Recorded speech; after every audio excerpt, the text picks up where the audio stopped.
৬,০০০-এর উপর নাগরিক গুরুতর আহত হয়েছেন, যার সংখ্যাগরিষ্ঠই সরকারি বেসরকারি বিশ্ববিদ্যালয়, বিভিন্ন স্কুল ও কলেজ পড়ুয়া ছাত্রছাত্রী এবং খেটে খাওয়া সাধারণ নাগরিক। আহতদের মধ্যে ৬১৫ জন দৃষ্টি হারানোর আশঙ্কায় আছেন। নিহতদের মধ্যে রয়েছে ৯ শিশু, যাদের বয়স ৪ থেকে ১৬ বছরের মধ্যে। এদের মধ্যে ৪ জন নিজ নিজ বাড়িতে গুলিবদ্ধ হয়েছে। বাড়িতে গুলিবদ্ধ হওয়ার ঘটনা প্রমাণ করে কত নির্বিচারে গুলিবর্ষণ করেছে জনগণের নিরাপত্তার দায়িত্বপ্রাপ্ত আইন শৃঙ্খলা রক্ষাকারী বাহিনী। নিহতদের ৭৫ শিশু, কিশোর ও তরুণ, যাদের বেশিরভাগের শরীরেই প্রাণঘাতী গুলির ক্ষতচিহ্ন ছিল। এছাড়া বিভিন্ন সহিংস ঘটনায় হতাহতের মধ্যে কয়েকজন আইন শৃঙ্খলা রক্ষাকারী বাহিনীর সদস্য ও সংবাদকর্মীরাও রয়েছেন। বিভিন্ন গণমাধ্যমে তথ্য প্রমাণের ভিত্তিতে ২১০ জন নিহত হবার সংবাদ প্রকাশিত হলেও সরকার ১৪৭ জনের মৃত্যু তথ্য পেয়েছে বলে দাবি করেছে, যা অগ্রহণযোগ্য। আমাদের বিশ্বাস করার কারণ রয়েছে যে হতাহতের প্রকৃত সংখ্যা আরও অনেক বেশি, যা ইন্টারনেট বন্ধ থাকায় গণমাধ্যমের উপর সরকারের একচ্ছত্র নিয়ন্ত্রণ ও তথ্য প্রবাহে সরকারি বাধার কারণে জানা যাচ্ছে না। এত অল্প সময়ে কোনো একটি শান্তিপূর্ণ আন্দোলনে এমন বিপুল হতাহতের নজির গত ১০০ বছরের ইতিহাসে আমাদের দেশ বা উপমহাদেশের কোথাও নেই। পুলিশের নির্বিচার গুলিতে নিরস্ত্র আন্দোলনকারী, পানি বিতরণকারী কিশোর, পলায়নরত ছাত্র ও ছাদে খেলতে যাওয়া শিশুর মৃত্যুর যে হৃদয় বিদারক বর্ণনা বিভিন্ন গণমাধ্যমে পাওয়া যাচ্ছে, তাতে স্পষ্ট যে বল প্রয়োগ ও সহিংসতার সকল মাত্রা অতিক্রম করা হয়েছে এবং সাংবিধানিক ও আইনি সকল সুরক্ষা লঙ্ঘিত হয়েছে। গুলি করার ক্ষেত্রে পুলিশের আইন ভঙ্গ করা হয়েছে। দেশের বেসামরিক নাগরিকদের শান্তিপূর্ণ প্রতিবাদ দমনের জন্য জাতিসংঘের লোগো সম্বলিত সাজোয়া যান রাস্তায় নামানো হয়েছিল। সেনাবাহিনী ও সীমান্ত রক্ষাকারী বাহিনীকে নিয়োজিত করা হয়েছিল। কারফিউ জারি করে দেখামাত্র গুলির নির্দেশ দেওয়া হয়েছিল এবং হেলিকপ্টার থেকে টিয়ার সেল, সাউন্ড গ্রেনেড এবং অভিযোগ মতে গুলি ব্যবহার করা হয়েছিল, যা দেশের ইতিহাসে নজিরবিহীন। শিক্ষার্থী আন্দোলনের সমন্বয়ক ও কর্মীদের অনেককে বাসা থেকে তুলে নিয়ে গ্রেফতার দেখানো হচ্ছে বা অবৈধভাবে আটক রেখে তাদের উপর শারীরিক ও মানসিক নির্যাতন করা হয়েছে এবং হচ্ছে।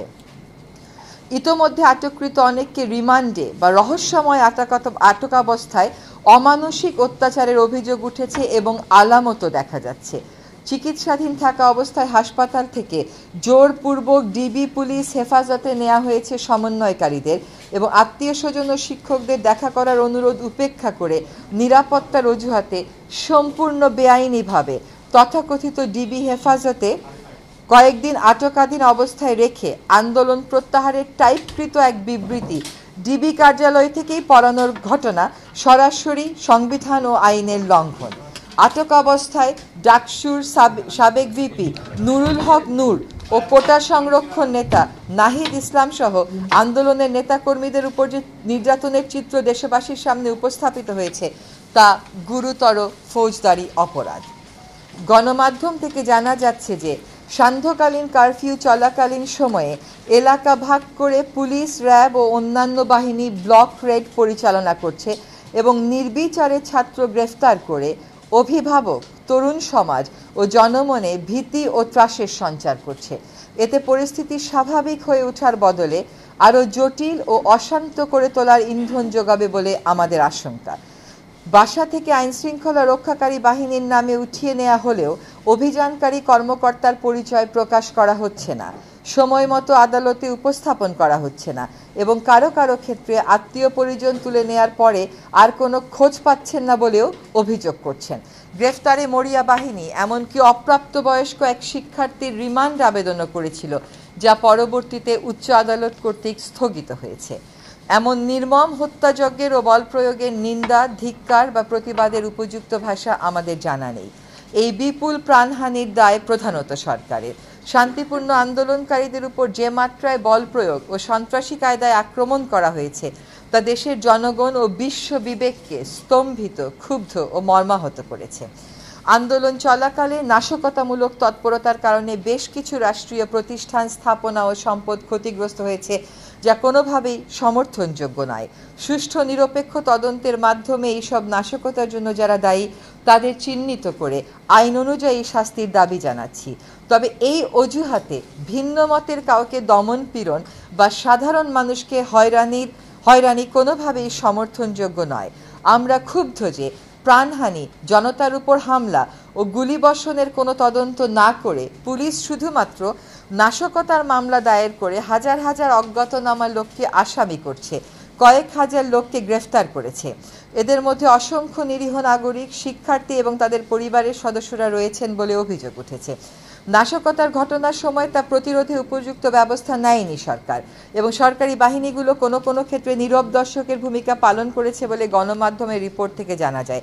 সুষ্ঠু তদন্ত করে তাদের এই ভূমিকার রহস্য উদ্ঘাটন ও জনসম্মুখে তা প্রকাশ করা জরুরি। আমরা ক্ষুব্ধ যে সুস্পষ্ট প্রমাণ থাকা সত্ত্বেও প্রাণহানি, ছাত্র জনতার উপর হামলা ও গুলিবর্ষণের কোনো তদন্ত না করে পুলিশ শুধুমাত্র নাশকতার মামলা দায়ের করে হাজার হাজার অজ্ঞাতনামা লোককে আসামি করছে, কয়েক হাজার লোককে গ্রেফতার করেছে, যা হয়রানিমূলক এবং গ্রেফতার বাণিজ্যের সুযোগ করে দেবে। সুস্পষ্ট প্রমাণ থাকার পরেও গুলি চালানো কর্মকর্তাদের গ্রেফতার না করে অপরাধী খুঁজে বেড়ানো এবং অপরাধীকে ধরিয়ে দেওয়ার আহ্বান উপহাস বটে।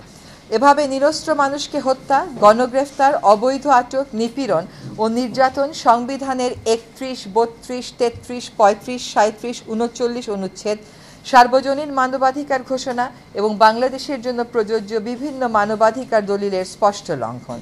আন্দোলন দমনে নির্বিচার হত্যা মানবতা বিরোধী অপরাধ ও আন্তর্জাতিক অপরাধ আদালতে বিচারযোগ্য অপরাধ। এমন গুমট ও সংকটময় পরিস্থিতিতে দেশের বৃহত্তর স্বার্থে শিক্ষার্থীদের ভবিষ্যৎ ও সামগ্রিকভাবে শিক্ষাঙ্গনকে নিরাপদ ও শিক্ষামুখী রাখতে নিম্নোক্ত দাবিগুলো তুলে ধরছি। 1. কোটা সংস্কার আন্দোলনে police, RAB, answer, BGB, Chhatra League, Jubo League সহ সরকারি মদতপুষ্ট অস্ত্রধারীদের গুলি এবং নির্মম আঘাতে নিহত সকল মৃত্যুর সঠিক স্বচ্ছ তদন্ত হতে হবে এবং প্রকৃত দোষী, তা সে যতই উচ্চ পদাধিকারী বা কোনো দলমতের হোক, সর্বোচ্চ আইনানুগ শাস্তি নিশ্চিত করতে হবে। 2.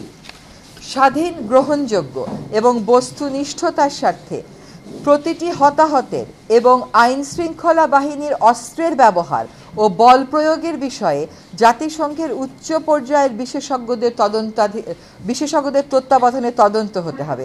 এই প্রক্রিয়া দ্রুততম সময়ের মধ্যে শুরু করতে হবে। 3. ইতোমধ্যে সংগ্রহীত ছবি, ভিডিও ফুটেজের মাধ্যমে চিহ্নিত সকল হন্তারক ও আক্রমণকারীকে অবিলম্বে গ্রেফতার করে আইনি প্রক্রিয়া শুরু করতে হবে। এ ব্যাপারে কাল বিলম্বের কোনো সুযোগ নেই।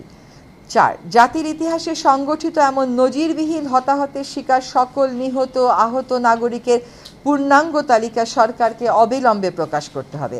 147 জন নয়, সকল নিহত আহত নাগরিকের সম্মানে জাতির সহানুভূতি, সম্মান আর শ্রদ্ধা প্রদর্শনের জন্য রাষ্ট্রীয়ভাবে যথাযথ মর্যাদায় শোক ঘোষণা করতে হবে। এই শোক প্রকাশকে আক্রমণকারীদের গ্রেফতারের দৃশ্যমান প্রক্রিয়া শুরু করে আন্তরিক ও অর্থবহ করতে হবে। দায় মেনে নিয়ে প্রত্যেক নিহতের পরিবারকে পর্যাপ্ত ক্ষতিপূরণ দিতে হবে এবং পুনর্বাসন নিশ্চিত করতে হবে। আহতদের সুচিকিৎসা নিশ্চিত করতে হবে। অঙ্গ হারানো সকল নাগরিকের পুনর্বাসন নিশ্চিত করতে হবে। কেবল প্রতিশ্রুতি নয়, ক্ষতিপূরণ আর পুনর্বাসনের পুরো পরিকল্পনা ও বাস্তবায়নের চিত্র জাতির সামনে অনতিবিলম্বে তুলে ধরতে হবে। অবিলম্বে আটককৃত সকল শিক্ষার্থীর মুক্তি দিতে হবে এবং শিক্ষার্থী গ্রেফতারের চলমান প্রক্রিয়া বন্ধ করতে হবে। সকল শিক্ষা প্রতিষ্ঠান খুলে দিতে হবে এবং সেখানে অস্ত্রধারী ও প্রভাব বিস্তারের রাজনীতি বন্ধ করতে হবে। 8. তথাকথিত ডিবি হেফাজত থেকে সকল সমন্বয়কারীকে মুক্তি দিতে হবে। এমন জোরপূর্বক উঠিয়ে নেয়া আর বেআইনি হেফাজতের ব্যাখ্যা দিতে হবে এবং এর সাথে জড়িত সকলকে জবাবদিহিতার মুখোমুখি করতে হবে। 9.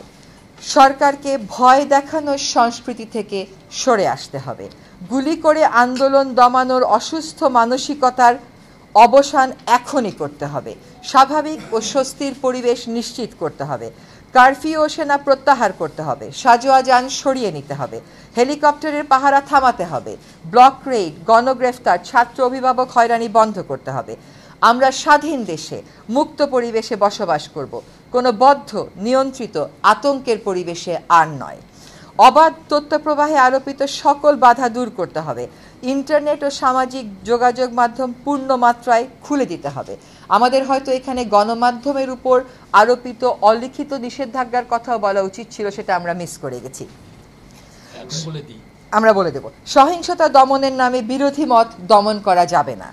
স্পষ্ট প্রমাণের মাধ্যমে সহিংসতার প্রতিটি ঘটনার তদন্ত করে দোষী ব্যক্তিদের শাস্তি নিশ্চিত করতে হবে। আমরা দেশবাসীকে কঠিন আত্মপ্রত্যয়, সাহসিকতার সাথে দলমতের ঊর্ধ্বে উঠে সক্রিয় ও দায়িত্বশীল ভূমিকা পালনের আহ্বান জানাচ্ছি। ধন্যবাদ সকলকে।